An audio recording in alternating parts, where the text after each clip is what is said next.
Hello, everyone. You have Megan the Fangirl and the Bagel Ghost here to talk to you about The Last of Us, Season 1, Episode 5. It's a lot. It's a lot. It's entitled Endure and Survive. It essentially is a two-part episode from the last one, in a way. We're still in Kansas City. In the last episode, Ellie has to wake Joel up because she's been taken hostage, or I guess they both have been taken hostage. And the hostage takers are Henry and his little brother Sam. One thing I really don't like about this show is how good it is at making you hopeful for these side characters.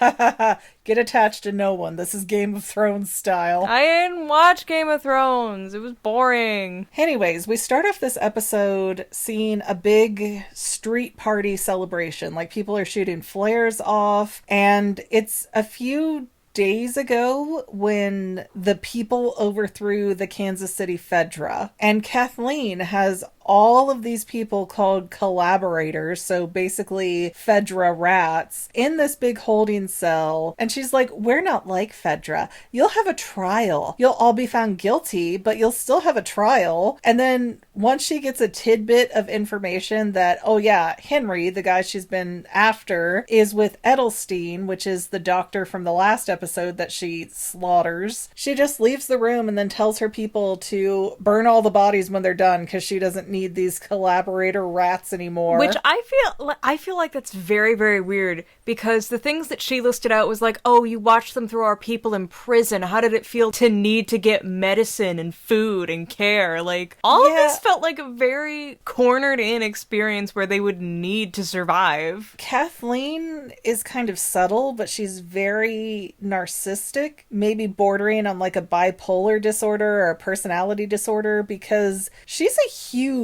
hypocrite. All of it's very irrational, sociopathic even. It's insane. Yeah, she'll literally talk and she'll be complaining about something that she herself is doing.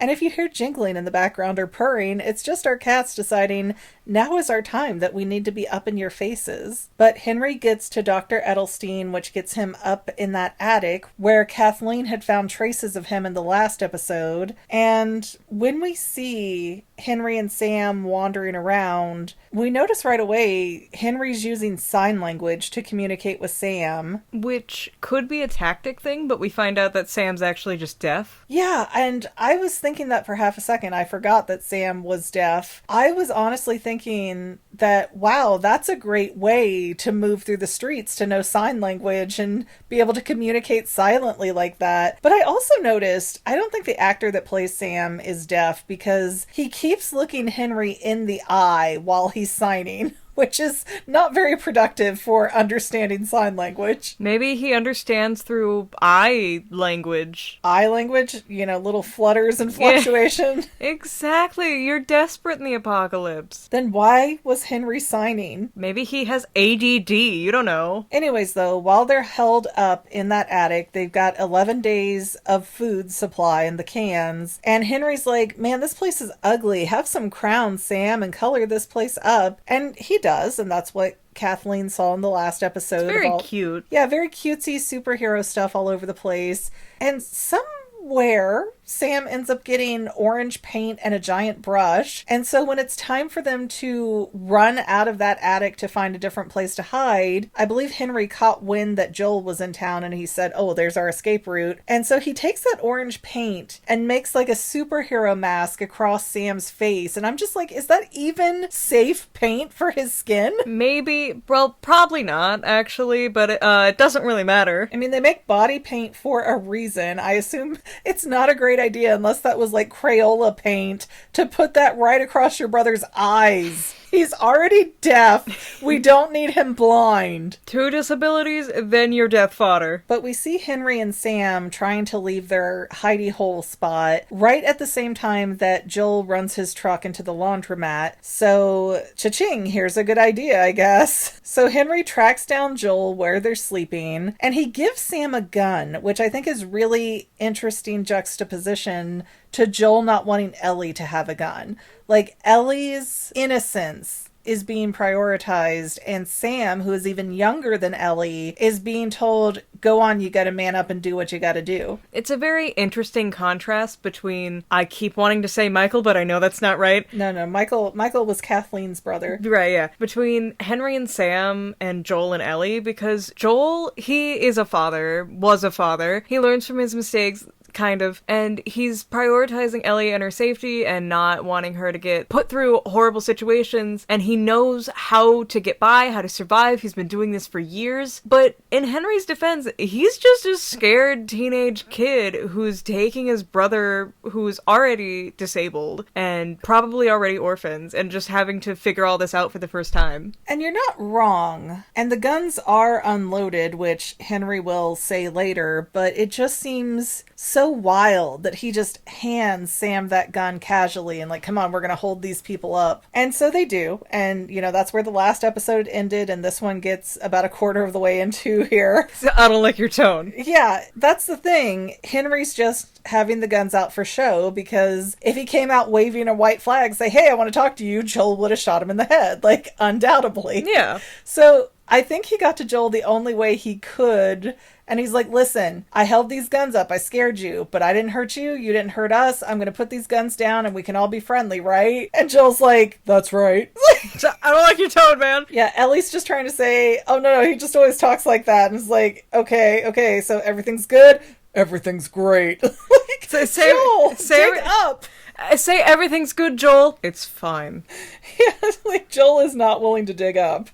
He's not happy, rightfully so, but he's going to make sure that these kids are going to be scared of him. It's interesting, too, because Ellie falls right in between the age gap between Henry and Sam. Sam's probably 17 to 19? 17 to 19, and no, Henry's 17 to 19-ish. I know they said Sam's age. I don't remember. I don't think they did. Maybe 10 to 12. He looks really little for 10 to 12. He does, but they did say how old is he, and they answered, and I didn't catch it. They did it in sign, but they didn't really, translate it. So Henry, the older of the two brothers, is kind of giving the backstory to Joel, and he says it's been 10 days since KC Fedra fell, meaning Kansas City, and Joel's like, yeah, I've heard rumors that the KC Fedra were monsters. Like, oh yeah, they were terrible. And Henry was one of the collaborators with Fedra, but he swears up and down he never hurt anybody, and he knows a way to get Joel out through tunnels that were supposedly filled with infected, so nobody else will be down there. Yeah. And the infected drove down in those tunnels 15 years ago. That's why there's none in Kansas City. So it's great. And Joel's like, you know this for sure. Like, yeah, I heard. Yeah, just trust me, bro.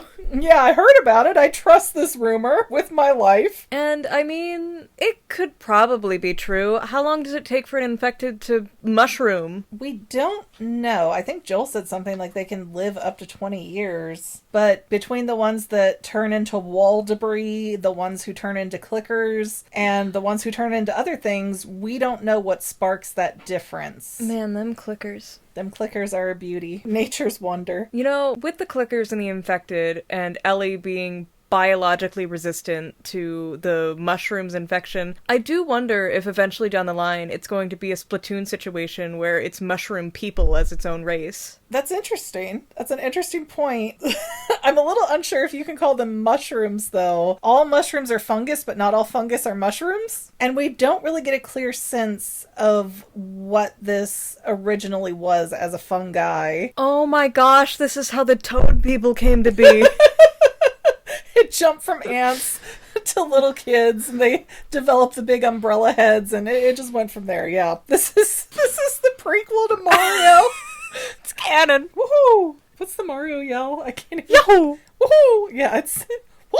So they do get down in the tunnels. They are completely empty as far as we see. And then we come across this room that leads to this really big door. And it's got murals everywhere of like little kid stuff, like a castle. And they go in and it looks like a nursery room, like a daycare room. There's paintings on the wall and coloring materials and comic books. And looks like one of the back rooms, if we're being honest. Yeah, it still looks like it's a tunnel utility room kind of thing, but that it was converted into a daycare center. Probably because it had doors on every side and could be fortified fairly easily. That would be my guess, at least. Or it's soundproof or something in there. But yeah, you can see on the roof, it's very much still like a maintenance shaft of a tunnel, but it feels like there was a life here. There was a daycare center here. There was, more than a family's worth of children down here. There was life there. Yeah, it's not there anymore. And Joel even talks about, when the outbreak first happened, a lot of people tried to do underground settlements because they thought it would be safe, but one thing or another would happen and they would fall apart. And so they decide to rest in this safe room for a while, and Henry decides to come a little bit more clean to Joel, and he's like, remember when I said I didn't kill anybody? And Joel's like, murder eyes? He's got to be ready to protect his daughter wife. I hate that. So Henry confesses that he was part of the resistance, and the resistance leader Michael was the most incredible, charismatic guy you could ever hope to meet. But then Sam got leukemia, and it was hard to get medicine. Isn't leukemia a cancer? Yeah, it's specifically, I think, children's cancer. Oh, I'm glad we have bigoted cancers. I mean, hey, we have breast cancer, ovarian cancer. I hate to break it to you, but cancer does and does not discriminate. Yeah, I had a friend in high school who died of leukemia. He was cleared of it. He relapsed and got it again, and his insurance said, you're too young to be this sick, so we're not going to cover it. And he literally passed away from a lack of care. Anyway. So, I don't know, Kansas City, Fedra, normal America, I don't see a ton of difference, really. But Fedra owned the leukemia medicine, and they were holding it hostage until they got some really good information from somebody. So Henry gave up Michael, the leader of the resistance. And it's a really interesting moment because Henry's very torn up about it. He's a young guy, it's morally weighing on him. And he tells Joel, I don't think I'm a bad guy, but I did a bad guy thing. And Joel just kind of sits there and quietly absorbs that, because in the last episode, when Ellie's like, Joel, how did you know that those people were trying to ambush us when they pretended to be hurt? And he's like, I've done the same thing to people. You do what you got to do to survive and protect the people you're trying to protect. Yeah. I'm pretty sure Joel is the only one there who even remembers the world before all of the infections started to happen. Well, you mean the only one in Kansas City? The only one in the group. Well, in the group of 4, yeah. The other 2 were born during the apocalypse. Yeah, and maybe Henry was too? Yeah, Henry's I don't think is over 20. Okay. But if he was born before the apocalypse, it was like, welcome to the world, go hide. Yeah, being born as probably Kipo whole people wouldn't really give you the biggest spine to fight or do anything big. But what? The Kipo, in Kipo in the Age of Wonder Beast. Yeah, they had all lived whole underground. people. Okay. Right. He wouldn't have that much of a spine. People born in there probably weren't allowed out in the world. They probably have never even seen an infected before. So I do not blame Henry at all for being this spineless nothing with his supplies. Well, that's interesting too, because when you contrast that to Kathleen, who is probably in her mid-40s, so she was an adult roughly by the time that the apocalypse hit, and the next scene is Kathleen in her old room from the before times, and she's talking about how her brother Michael would make her feel safe in a thunderstorm, and that being around him was all she needed, and if they were together they were always safe, and that's what he convinced her. And that when Fedra got a hold of Michael, she went to go see him, and Michael told her, you need to forgive.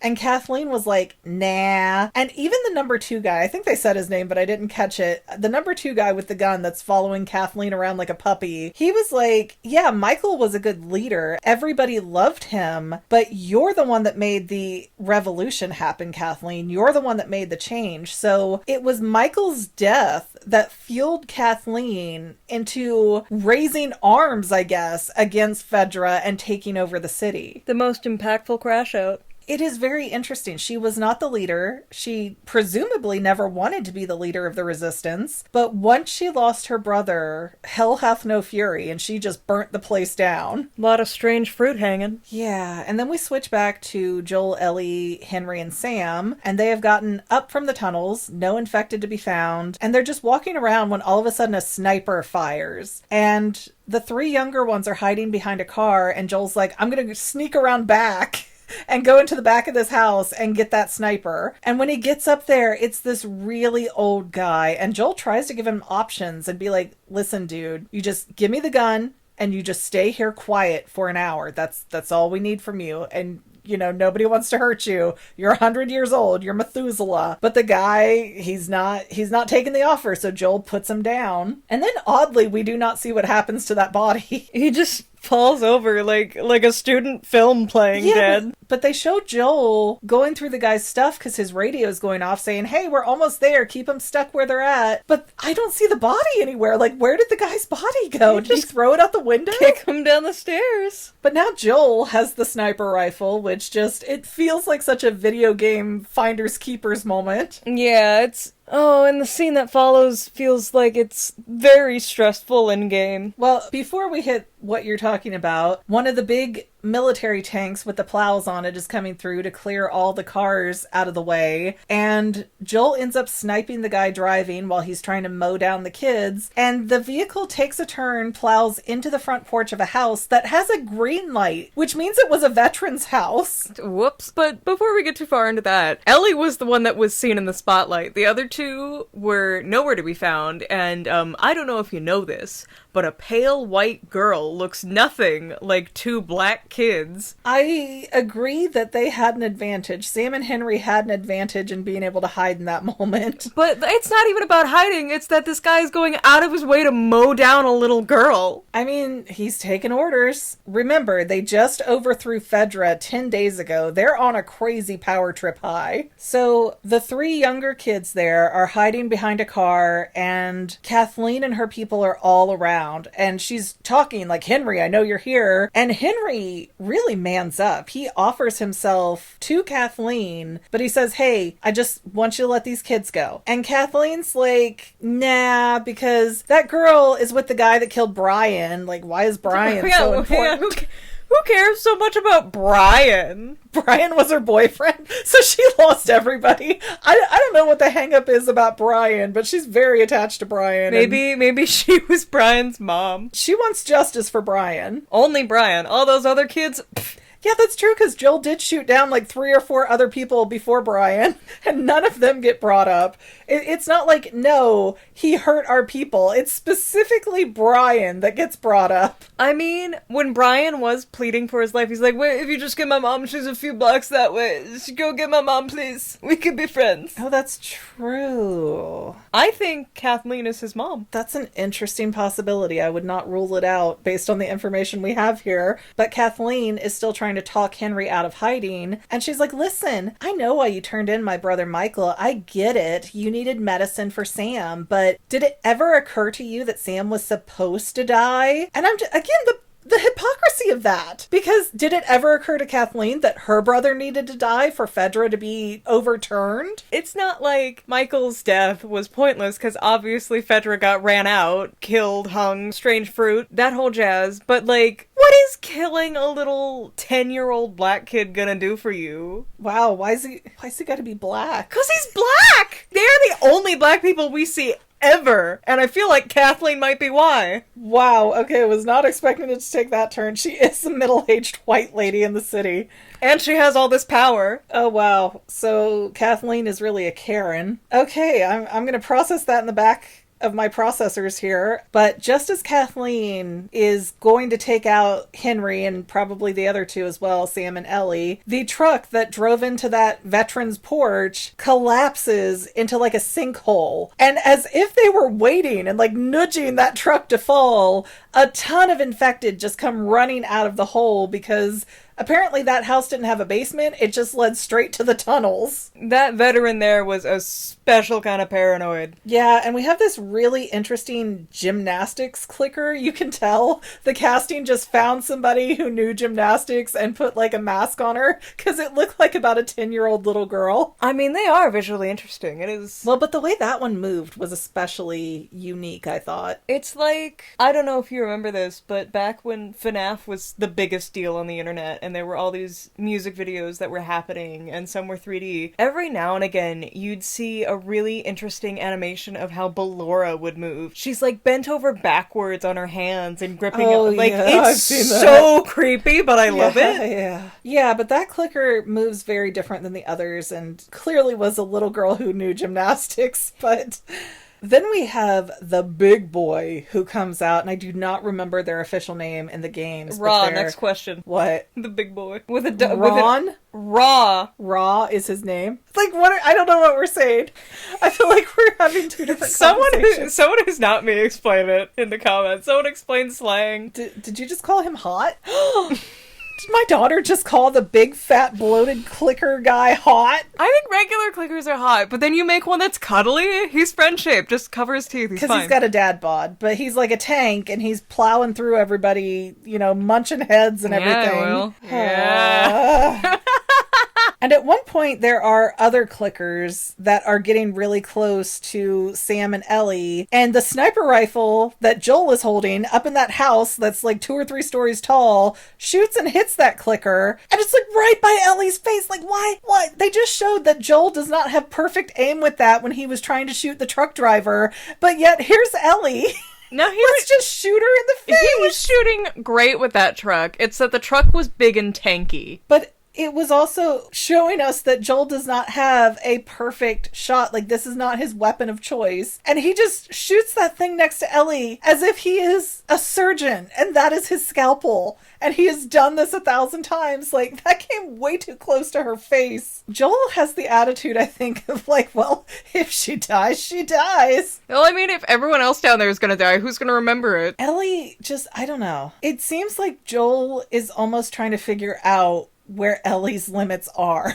It's like he switches between wanting to protect Ellie and wanting to see how many times can she get hurt and still get up. Because that was just too dangerous for the guy always preaching safety. But then the gymnast clicker found its way out of the truck and it jumps on Kathleen and takes Kathleen out in the most unceremonious way possible. Yeah, well, ever think that she was supposed to die there? She didn't. So Joel gets out of the big fight and so does Ellie and Henry and Sam. Like, all the people we care about are safe at this point. They get to a hotel room. I don't know what's going on with Kansas City though, because now there's infected everywhere and I presume everybody else is dead. Well, I mean, they also didn't have a gate on their city, so yeah, they are. Yeah, it's just really weird. It doesn't feel like the battle's over. It feels like they just leave the battle. Like, oh, okay, the big bad villain is dead. Let's go on. But Sam and Ellie are in one of the bedrooms at the hotel and they're reading comics and going back and forth. They have the cutest little relationship going. Not like romantic relationship, but they're just adorable together. They've got sibling energy. Yeah, you can see that Ellie has never had a childhood and she's getting to experience some things with Sam being present. She would love calico critters. And I do love that they bring up the comics, and the catchphrase in the comic is endure and survive, because you actually collect those comics throughout the game. Do you get to read them, or are they just like, here, Ellie, shut up? You know, I don't remember. I'm sure that you could open them and read them, or at least certain pages or something like that. That game had so many nooks and crannies. But you could collect the whole series throughout the game as some side quest that meant nothing to the completion of the game. But it's cute that they have that touch in there, although I would complain that both Sam and Ellie are like, oh, I have issues, blah, blah, blah. But why would you keep finding the same comic? How would you not be finding like, oh, here's Thor, here's Batman, here's the Avengers, here's they don't care about the other ones. Well, but they never find anything other than this one comic. And I know it's a game gimmick and game's got a game and show's gonna show and ignore it. But it just, that always bugged me that there weren't multiple different comic series. I'm still a little surprised that in the pile of comics that were just on the floor, there wasn't one of Bill's comics there. That wasn't a comic, that was an adult male magazine. Anyways, So Joel and Henry are talking in the other room, and Joel's like, listen, I don't know how we're going to get to Wyoming, probably on foot now because they took Bill's truck, but you and Sam are welcome to come with us. And Henry's like, yeah, I would love that. I think Sam really likes having a friend. It's good for him. Let's do it. And then in the next room, where the two older of the group cannot hear or see anything, Sam reveals that he's been bitten. And Ellie's like, oh my gosh, my blood is medicine, so let me do this. And no, it's not. Like, there is no point. I would have thought, if anything, maybe drink some of her blood, but no, Ellie cuts her hand and then rubs it in Sam's open wound. Because that does so much. Yeah, and she did it with good intentions. But if you notice, it's his left leg that's gotten hurt. Just like that autopsy body that we saw in Jakarta, Indonesia, when the outbreak was starting. So I feel like that's a hint for the audience that Sam is not going to fare well. And he doesn't. He's still deaf, though, as a zombie, which I think is interesting. Yeah, that is true. It's Ellie wakes up sitting in a chair, so it's like she was trying to watch Sam overnight and then fell asleep in the chair. And she sees Sam just sitting at the bed looking out the window. He is not going after anybody, doing anything until Ellie touches him, which means he just kind of zombified, and because he wasn't getting the stimuli of sound, he was kind of turned off. He was just staring out the window. Yeah. But also on Ellie's part, like, don't procrastinate that information to the adults. I think Ellie was acting with good intentions. She was acting like a 14-year-old who doesn't think around corners. She thought, oh, I can fix him and it'll be great and nobody needs to know. But Daddy, I love him. Well, you know, she had to be worried that Joel was going to shoot Sam the second that the leg got brought to Joel's attention. So I think Ellie was really acting in a way to try to protect her friend without thinking it through. And it almost blew up in her face because it did. Well, once Sam sees her, she basically crashes through the door getting attacked by Sam, and Joel wants to shoot, but Henry shoots the gun out of Joel's hand, punches it out of his hand or something? He shoots at his foot so he doesn't take another step forward. Yeah, and then Henry reaches up, shoots his brother, because I guess if somebody's going to put my brother down, it's going to be me. I guess Old that's Yeller. the mentality. Yeah. And then Henry's like, oh my gosh, what did I do? So I guess Henry reacted before he thought it through, and he just pals his own brains out. And Ellie has a reaction. She's like, oh, but her face doesn't really change, and she doesn't have that big of a reaction like you would expect. I mean, but she's got such tiny eyes. Aww. Like, she's not gonna react that much. I mean, she's obviously crying. Yeah, and I'm not sure if Ellie is just not processing it very quickly, or if she's in shock, or if this has happened so many times now that she's kind of over it, like, oh, there's another one biting the dust. Yeah, she's known these people for 12 whole hours. Longer than she knew Bill and Frank, but we're still crying about them.